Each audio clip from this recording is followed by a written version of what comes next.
Sticks and Stones and Alex Jones. That's what we're talking about today on the Arch Advocate Podcast. Welcome to the show. Thank you very much for hitting share, hitting like, hitting retweet, hitting, I don't know, all those other buttons like subscribe. That's a big one. Hit subscribe if you're listening to the podcast or if you're watching the podcast on YouTube.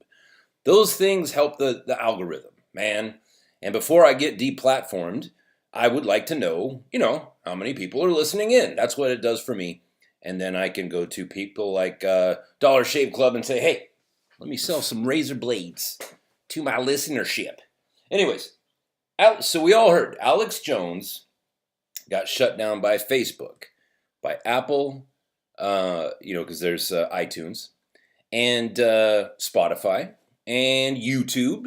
All right, now we got to get into this. All right, sign of the times. It's what's happening right now. Now let me get into something here. Sticks and stones. Right.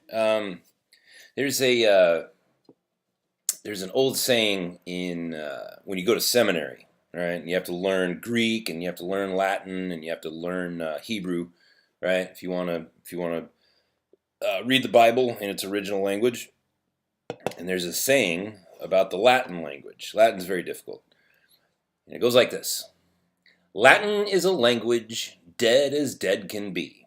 First it killed the Romans, and now it's killing me. Right? But Latin, it's still a sort of baseline for most languages. Right? The Romans ruled the world, and so the remnants of that language are found just about everywhere. Right? Why did I just say all that? Well, there's a word called fascist. Right? You hear a lot about this. You have all these soyed out, skinny punk twinks that are going around bashing people in the head and throwing Candace Owens, a black lady, out of a restaurant because they're not racist at all. And these people, they call themselves anti-fascist. Right? A fascist is kind of a weird word, isn't it? It has a meaning, and if you go to the dictionary, it'll tell you that it's that word fascist or anti-fascist is political in nature, right? However, that's not where that word began, right? Fascist comes from the word fasci, and what a fasci is in the Italian language. In the 1930s, meant a bundle of sticks. And you say, well, why would you have a word for a bundle of sticks? Well, because, before air conditioning and central heating and, gas grills and that sort of thing, if you wanted to heat anything, you had to burn wood, right? And so the idea of going out into the, local plot of land or into the forest and gathering up sticks, that's what everybody had to do. Right? Like back in the day, like in these days, if you're raising kids or whatever, you'll have, board games like Monopoly or Life or Chutes and Ladders or whatever, Candyland, right? Depending on how old your kids are. Well, back in those days, the game was called, let's see if we can keep this fire going all day.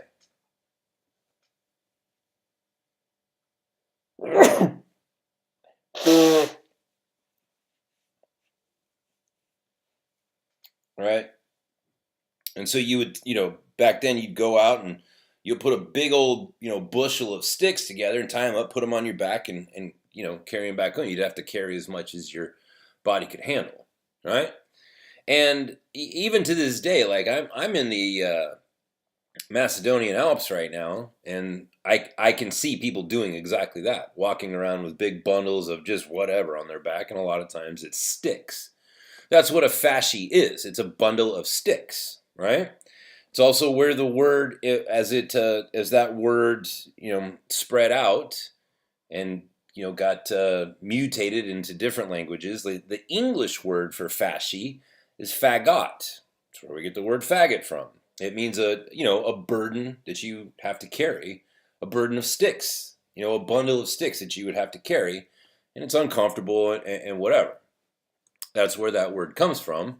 And there's, then that word morphed into something else and something else. But the Latin root of that word fagot and fasci is, in Latin, it just means a bundle of sticks. And why? Why was that used by Mussolini to create a new political party, the fascist movement? Well, because what he was saying was stronger together.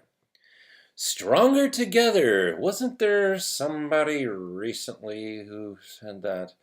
Stronger together. That's what that means. You can take a stick and you can break it, but you put a bundle of sticks together, can't break it, right? And so that's what Mussolini was saying, was like, we're fascists. We're the people that are together, and we can't be broken. That's where that root came from. And then we can get into, what were the politics of Mussolini? What was the politics of the fascist movement, prior to the Second World War, right? Fascism.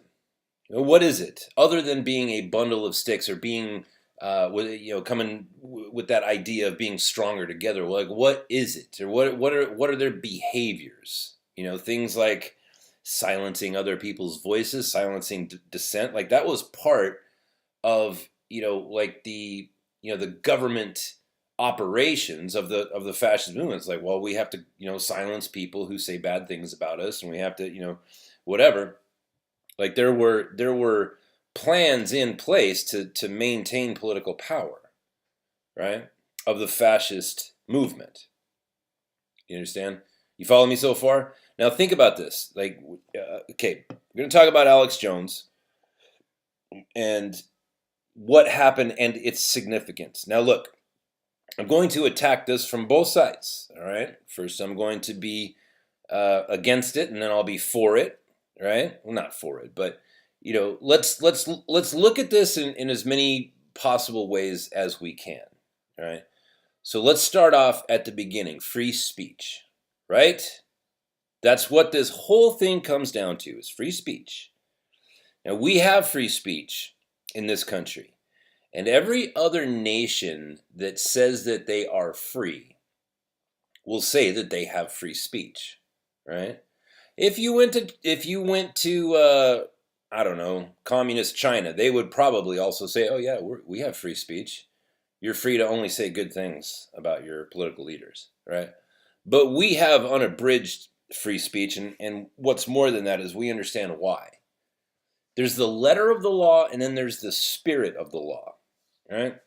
And any lawyer will tell you that. There's the letter of the law is like, well, we have the First Amendment. You have the right to speak freely. And the spirit of that law is like, you must be free to express your thoughts, no matter how crazy they are. You must be free to express them. Because eventually, power is going to corrupt those people who have it.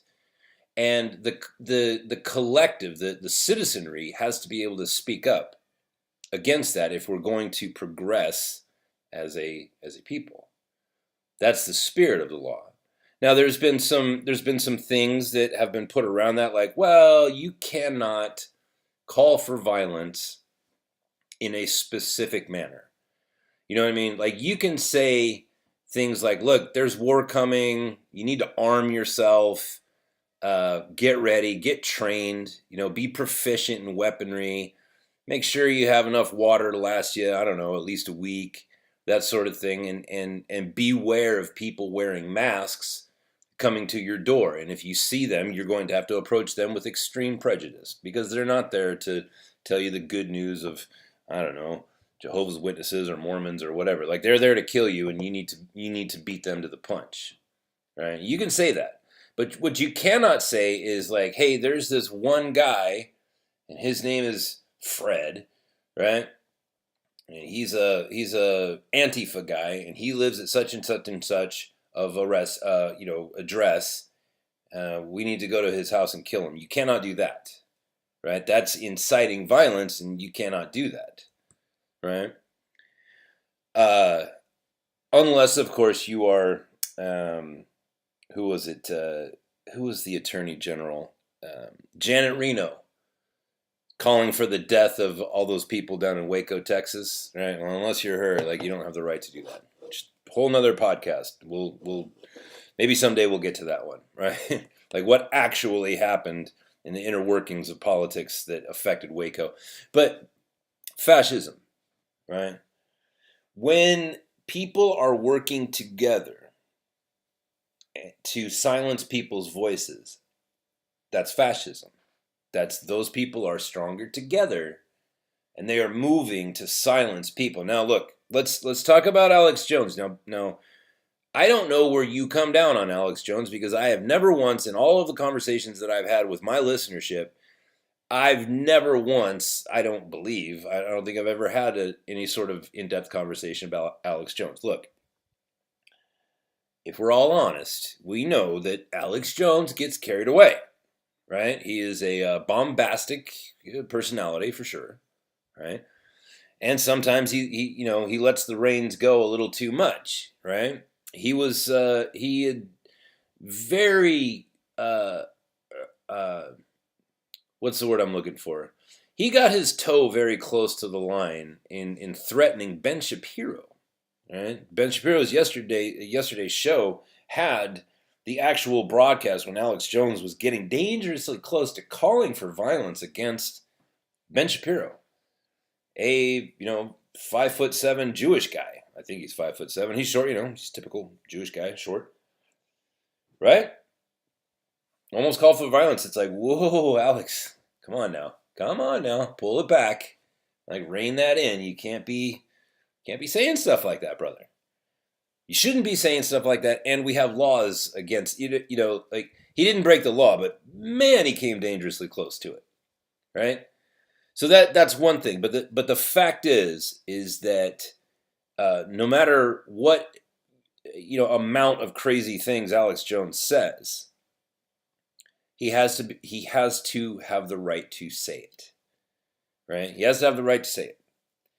Now think about this, and we can let me take this from one perspective, right? Because we're all against this sort of chess move that was just made yesterday. It wasn't just Facebook now. Facebook, Apple, right? iTunes, Spotify, which is probably, I don't know, the second largest, maybe even the first largest podcast host, and YouTube. They all deplatformed him. That's working together. You understand that? That's fasci. It's working together. It's a bundle.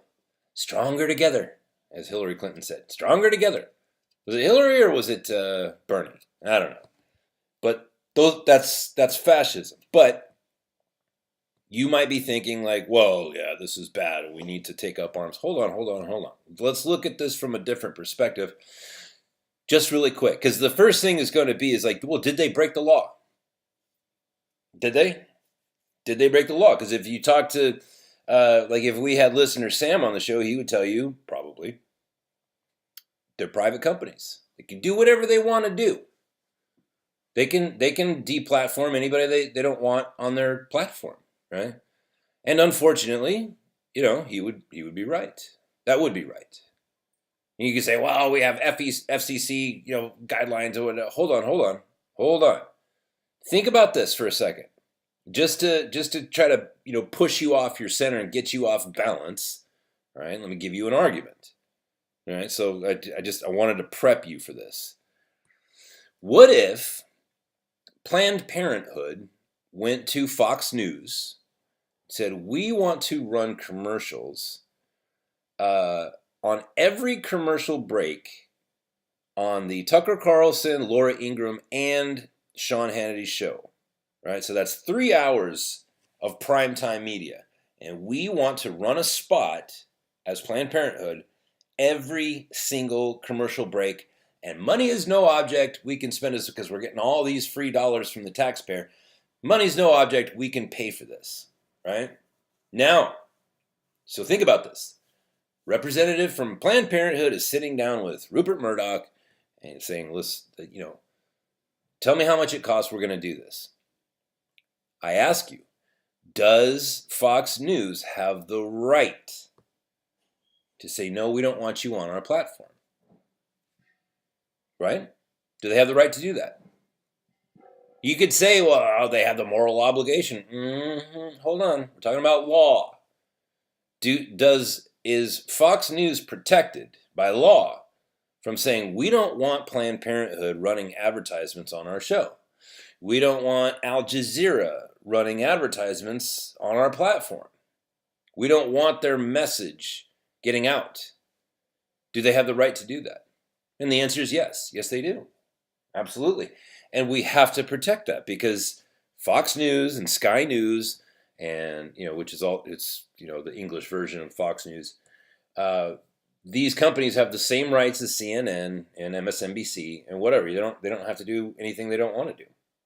You understand that? So there's that side of it, right? But the difference I would submit is that if they do that, they'll tell you. You know what I mean? They'll be like, "Oh my God, you guys, you'll never guess what happened today. Planned Parenthood came in here throwing around bags of money saying, let us advertise, and we told them to kick rocks." You know what I mean? They're not going to hide it from you, right? Their position is clear. Like, we don't like this. We don't like these people. We don't like this. So if you're, if they, as it is that I'm certain that that is in fact how it does go down, their viewership is going to be contained to a certain amount of people, right? People like me, people like you. Now, listen, I've made it very clear. I'm not a big fan of Fox News. I like Tucker Carlson, a couple other things, but I'm not a fan of that network because I believe that they commit the same kind of sins that CNN and those people do. They're slanted. They're hard to one side, and it's like, look, don't. I'm smart. Just tell me what happened and I will figure it out. Don't try to paint this picture for me. You know what I mean? And don't incite me to anger when things are, going wrong or whatever. Just tell me what's going on and I will make up my mind. I don't need you to plant emotion in my mind. That's the beef. This thing right now with Trump and CNN, like, again, I've got liberal friends and they, like Sam, that's shit you said this morning was stupid. Or nighttime for you. It's stupid. CNN is not the media. The media is the media. The media is all encompassing. It's CNN, MSNBC, Fox News, the Young Turks, the Alex Jones Show, Trevor Noah, right? Steven Crowder.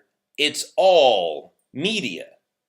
And you cannot, when you start talking, like, you are a fascist when you start saying, CNN's the media and Fox News is fake. You're doing the same thing. You're doing the exact same thing. And by the way, congratulations, Sam, the Jewish attorney. You're doing the exact same things that the Nazis had written into their policy. Accuse the other person of the exact same thing you're doing. Just be there first. Congratulations, Sam. You're doing what the Nazis did. Saying that, Fox News doesn't have the right to say what they do, but, President Trump calling Jim Acosta and CNN fake news, that's the real problem. CNN's not the media. They are part of the media. They're part of the media. They're not the media.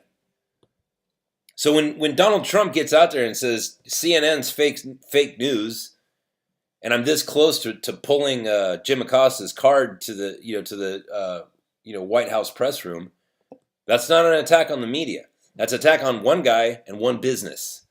And I don't have a problem with that. I wouldn't have a problem with it if he did it to Fox.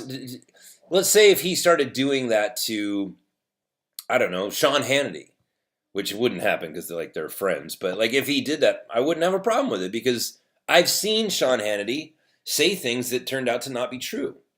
I've seen him manipulate the facts so that it fit his narrative, which is deception. It's lying. I've seen him do it.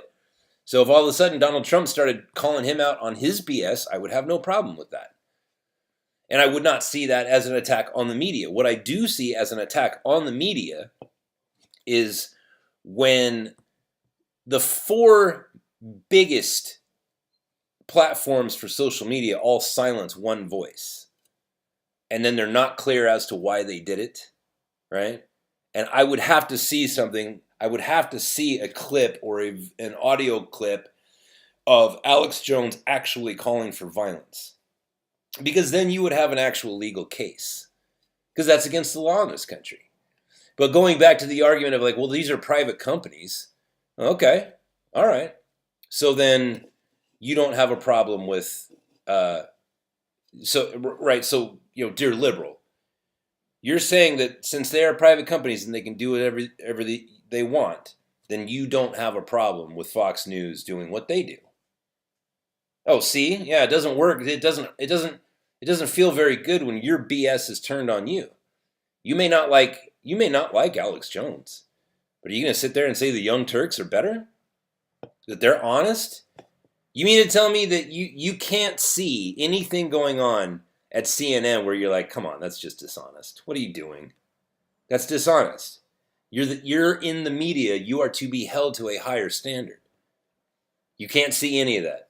And I don't think you can, actually, Sam and every other liberal. I don't think you can see it. Sam, it's kind of funny. Like, he has he has one of his pictures on his social media where he was, protesting the inauguration of Donald Trump. And it's like, but see, now you've given up the ground of claiming to be objective. When you were protesting his inauguration, which of his policies were you protesting? Oh, that's right. You weren't protesting. He didn't have any policies. He wasn't president yet. Right? You wouldn't be president for another couple hours when you took that picture. He was just a guy that you didn't like, and you were there to protest that guy that you didn't like. Right? So coming back to this is like you try to find objectivity in all this. Right? Can Twitter and Facebook, Spotify, Apple, YouTube, can all of these platforms, can they just say, you know what, we don't want your business? Sure. Sure you can. Sure you can. But you've now endeavored to silence free speech. And furthermore, you've done it in a way that anybody can see. Like, so this racist South Korean lady who just got hired by the New York Times, she says the most awful racist things. She does call for violence against white people. And you're not going to deplatform her? There are pedophiles that go on Twitter and say, oh, we're just normal people too. You don't silence those people? They're going to rape, their intention is to rape children. And you're not going to silence them? But you are going to silence Alex Jones. That's it. Why? Because he's too big. Right? His numbers are too big. You have to silence him. And you're doing it right before the November election. Nothing to see here. No agenda here. You're just silencing him because he says things that could be construed as violent. Or because he says things about Muslims that you don't like. Or transvestites that you don't like. He says things about transvestites that you don't like. Does he call for violence against them? Oh no, so it's just that you don't like them. That's different. That's fascism. And you're coming together with all of these other organizations to attack this one thing. And you're not being even-handed in it. It would be different if you came out and said, we're getting rid of Alex Jones. We're shutting down, that girl that just got hired by the New York Times, and we're shutting down the Young Turks because they say horrible, awful. They just attacked Dave Rubin. They did a whole show for Dave Rubin, all right? This gay guy that doesn't agree with them and used to work there. Like, why are you doing? Oh, I don't care what your thoughts on that guy. Why are you dedicating an entire show to this? It's weird, but you're not going to shut them down. You're just going to go to Alex Jones, and you're going to do it together, stronger together. Fasci. There's a fasci, and the sticks are YouTube, Facebook, Twitter, YouTube,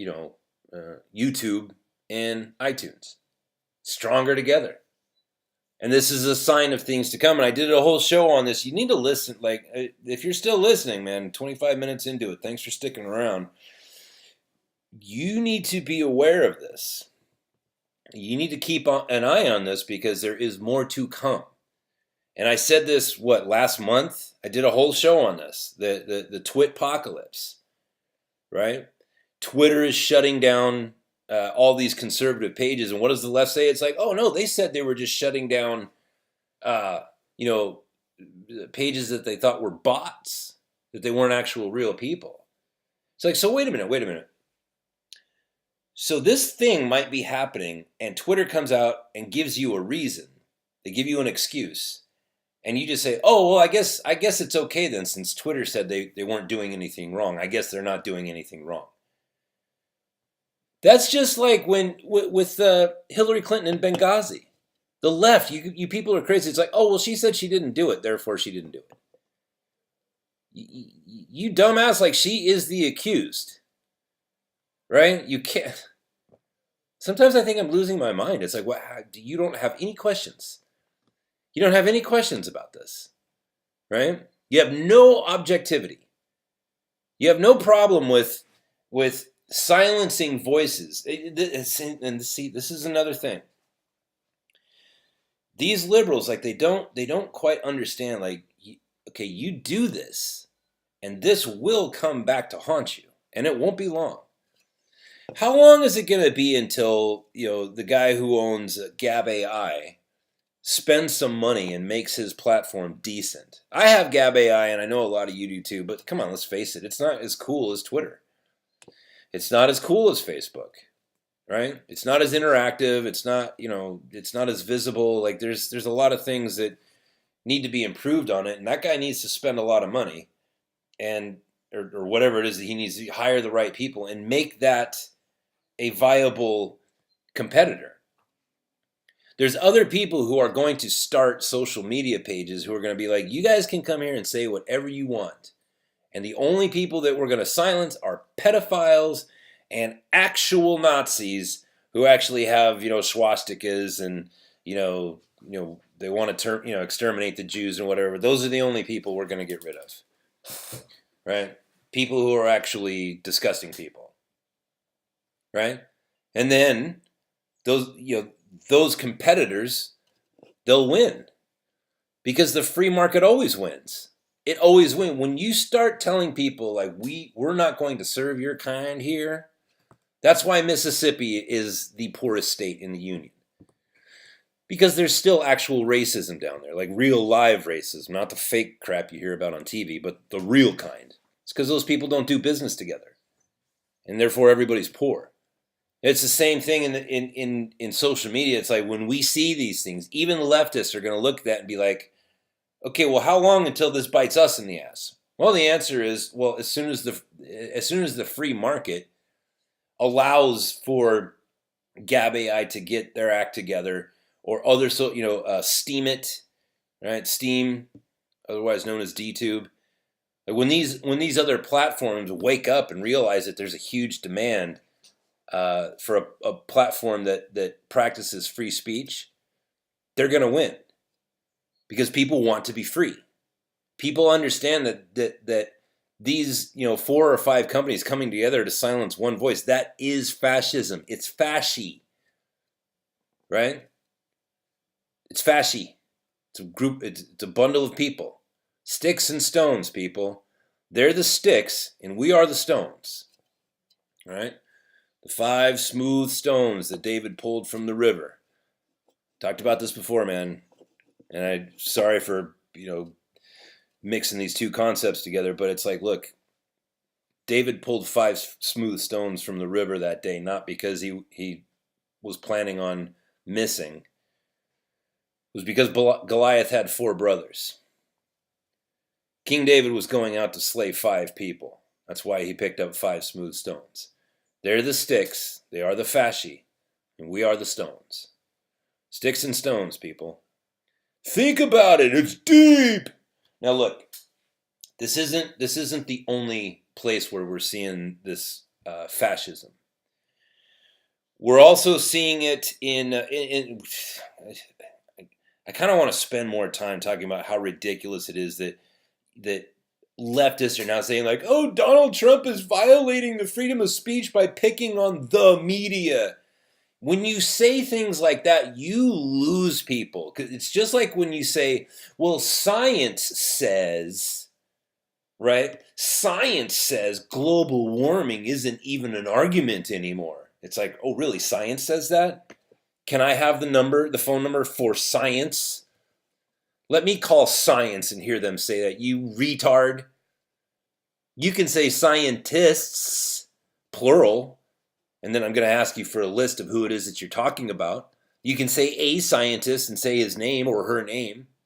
But you cannot say, well, science says, you jackass, science is not a person. The media is not a person, right? I am the media.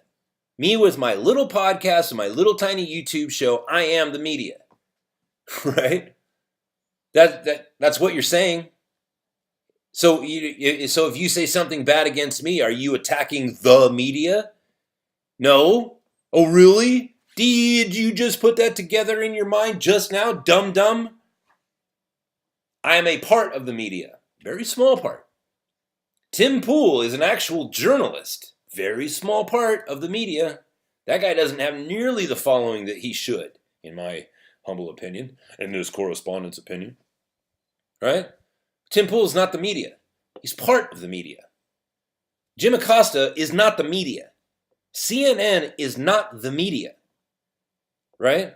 All of the majors, Fox News, CNN, MSNBC, Reuters, the Associated Press, The Guardian, the Financial Times of London, they are not the media. They are part of the media. And anybody who contributes, gives their opinion, reports on something, whatever, they're a part of the media. And you are free to attack any part of that at any time. That's the beauty of free speech. Reporting is not a license that you get from the federal government. You don't go to school, for journalism school and then get permission to write stories and submit them and get paid for them. Right? You go out and you find a story and you write something or you video record something, and then you submit it, and if you're lucky enough, somebody will pay you for it. That's how it works. And saying, Sam, I'm so disappointed in you. Saying that CNN is the media. Who else does Donald Trump pick on? He only picks on CNN. And he doesn't very rarely get very specific. And CNN, in my opinion, deserves it because they spew a lot of horseshit. So, when you see these leftists, like, they're defending the silencing of, by their own definition, the media. Because Alex Jones, whether you like him or hate him, he's part of the media. And so whenever you make an argument about the First Amendment, it's like, well, then it has to protect him too. Or else you're only getting a one-sided, state-funded opinion piece. You don't think there was anything suspicious about Bill Clinton talking about the Me Too movement and tripping over his own dick, and then the very next broadcast day he was on Stephen Colbert, where Colbert asked him, like, oh, sir, we saw you tripped all over your shit and couldn't answer a question about your own damn life. I'll tell you what, let me ask you the question. He literally said that.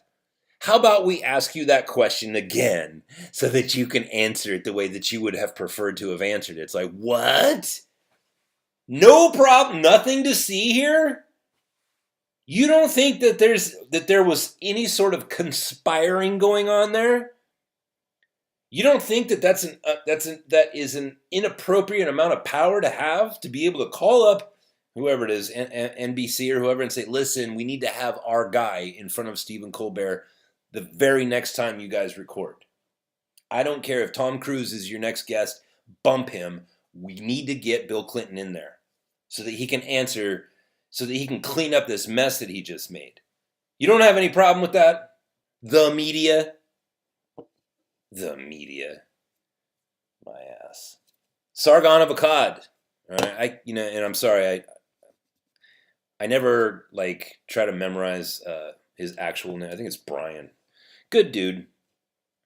He was asking questions. There was a whole bunch of protesters against Tommy Robinson. This is amazing to me. Again, like I look at people sometimes and I just think like, what?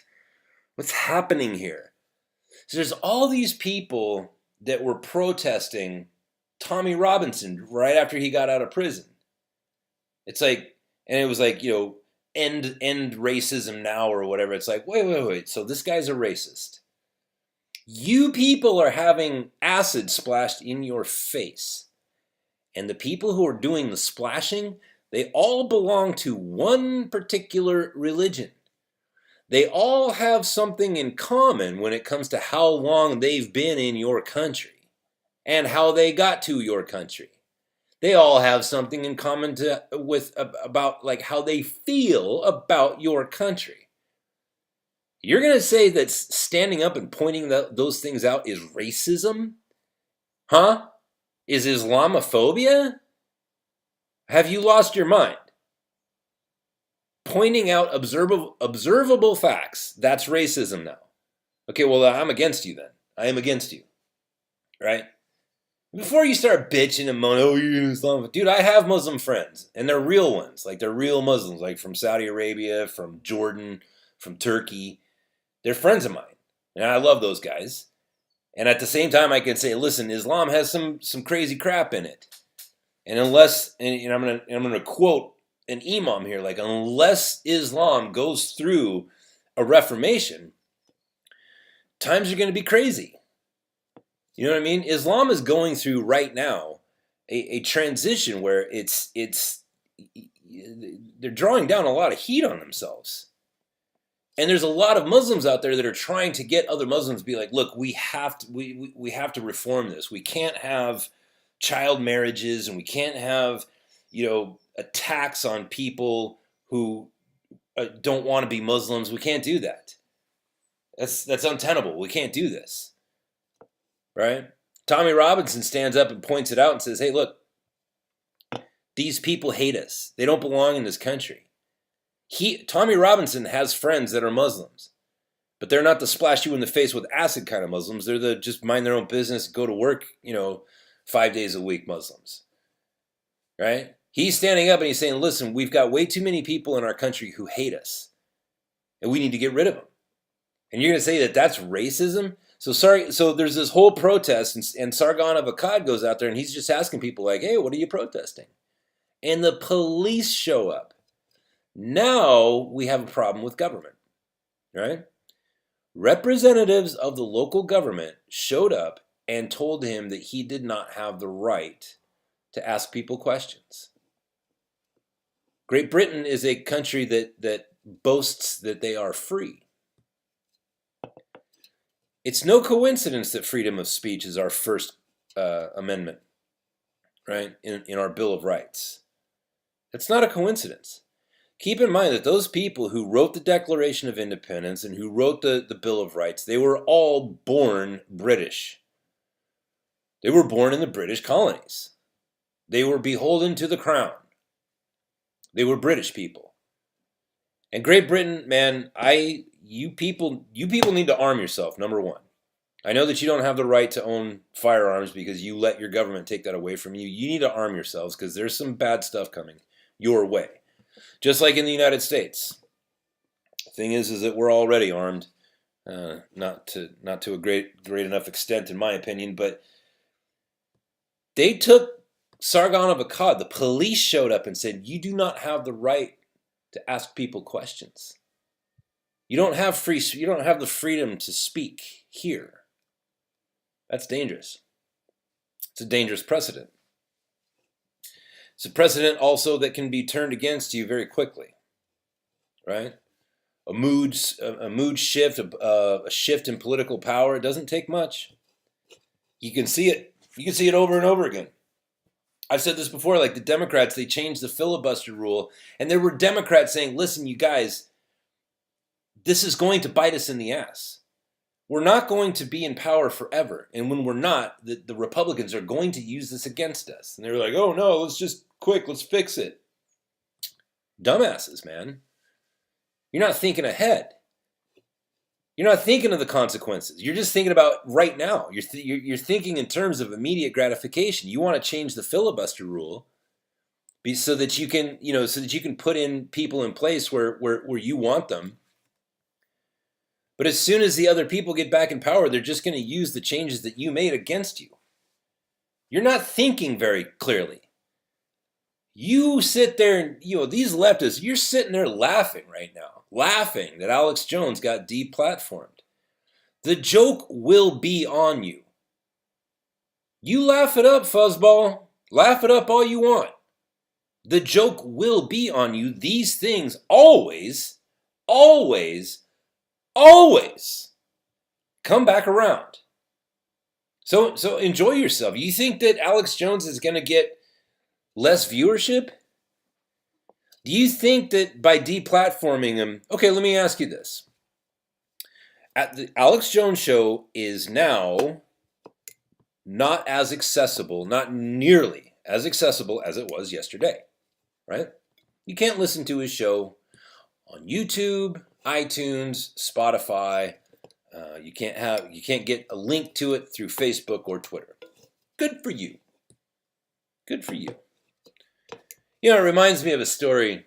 I think I may have told this one before. I have a friend. Hold on one second. Let me write down. Good for you, Alex Jones. I just had to make a note because I want to make sure that I'm able to come back to this point.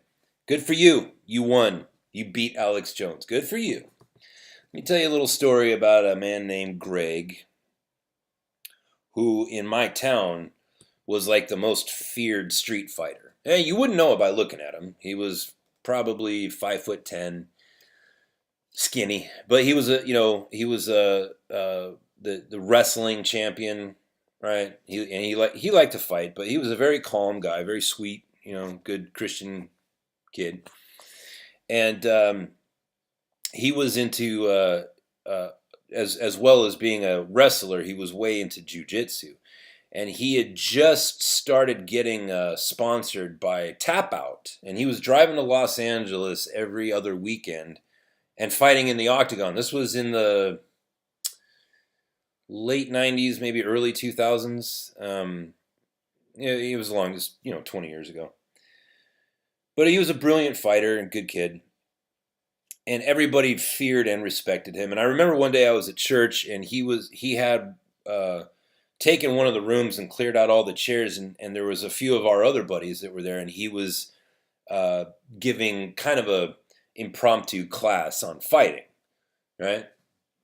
In jiu-jitsu and wrestling, whatever. And there was 4 or 5 other guys, and there was this one kid, and I'm sorry that I can't remember his name right now, but he was a bigger kid and whatever. And Greg had, they were kind of sparring lightly, and Greg had wrestled him to the ground and said, "See, everybody, this is how, the way you want to move, and this is how you want to do it." And he got this guy pinned down to the ground in this exercise, and they both stood up, and the other kid reached out and slapped Greg across the face, like with an open palm, and he goes, "Ha ha, I got you!" And Greg, very calmly, because he got him right across the face. And I remember the look of joy on Jesse. That's what his name was. His name was Jesse. And Jesse just had this look of joy on his face because it's like just a second ago he had been subdued by Greg. And now that he had gotten up and clocked him across the face, he had this look of joy like he just had a victory. And he said out loud, he said, "I got you!" And Greg turns his back to him, starts taking off his shirt, and he goes, Yep, you got me." And everybody in that room simultaneously went, "Oh." And then somebody said to Jesse, "Hey, Jesse, you're going to want to take your necklace off, buddy." Because everybody knew what was coming. Oh, and he got it. We knew what was coming, and it came. Signed, sealed, and delivered. Right? So, good for you, leftists. You got him. You got Alex Jones. Congratulations. I recommend you take your necklace off or it's going to get broken. Here's the thing. You can't see Alex Jones on those platforms anymore. Good for you. What do you think is going through the minds of Alex Jones devotees right now? Do you think they're all sitting there saying to themselves, man, with all these powerful social media companies deciding that Alex Jones is bad, I guess Alex Jones is bad. Thank God for Facebook, for helping me to see the light. Is that what you think is happening right now? Or did you galvanize every single last one of them? Right? Did you break out your arc welder and melt those two things together, the listener and the show? You think you won, but you didn't. You didn't. In fact, you shot yourself in the foot. Every single one of those Alex Jones devotees has now been galvanized to that show, and they will find that show wherever it is. If it's only on Gab AI, then Gab AI's numbers are going to see a gigantic leap today. I've never really been a fan of Alex Jones. I've listened in from time to time. I like Paul Joseph Watson. But Alex Jones, man, he gets a little too into it for me. He gets into it, and he's, from time to time, he says things that I really like. He says things that I totally agree with. Like, every once in a while, he'll share a perspective, and I'll be like, oh, dude, that's exactly the way I see it. But I don't listen to his show, because it's like, there's too many times where I'm like, just like, geez, man, you can't say that. You can't say that about Ben Shapiro, man. You can't be calling for, things that sound dangerously close to sounding like a call to violence. You can't do that, brother. Come on. What are you doing? So I don't listen to him. But guess what? Now I'm all in. Right? You attack somebody's right to speak, it's just going to make me want to find out what they're saying more. So good for you. Good for you, Left. Good for you, Facebook. You got me. Yeah, you got me all right. Right? That's what I think about that. Sticks and stones, people. The fasci versus the stones. The sticks versus the stones. And we're the stones. We're the 5 smooth stones. Right? And there's giants in the land. 5 of them. The 5 smooth stones. Well, I suppose I could do a whole nother show on that, but I will spare you. Listen, thank you for tuning in. Thanks for the money, all right? I want this show to be bigger and better. I want to have graphics for the back. Oh, Samuel Thomas, man, I need to get some clips together for you. Thanks again for your offer. I hope it still stands of helping me to put together a cool intro for my podcast. I'll work on that. You guys, listen. Join the conversation. Come on the show with me. You can sit down and talk with me. Go on to archadvocate.com, arch-advocate.com, and we can, you can send me an email if you want to talk about something. You let me know. If you follow me on Instagram, don't send me a private message because I never see those. That's my wife's department, and she doesn't always tell me where my message. If you want to message me, go on to my Twitter, which is at the bottom of my website, archadvocate.com. If you want to have a live conversation so that everybody can join in, go to Telegram. If you don't have Telegram already, I recommend that you get it, whether you use it or not. I recommend it. And that's the show for today. I look forward to talking to you all tomorrow. Peace.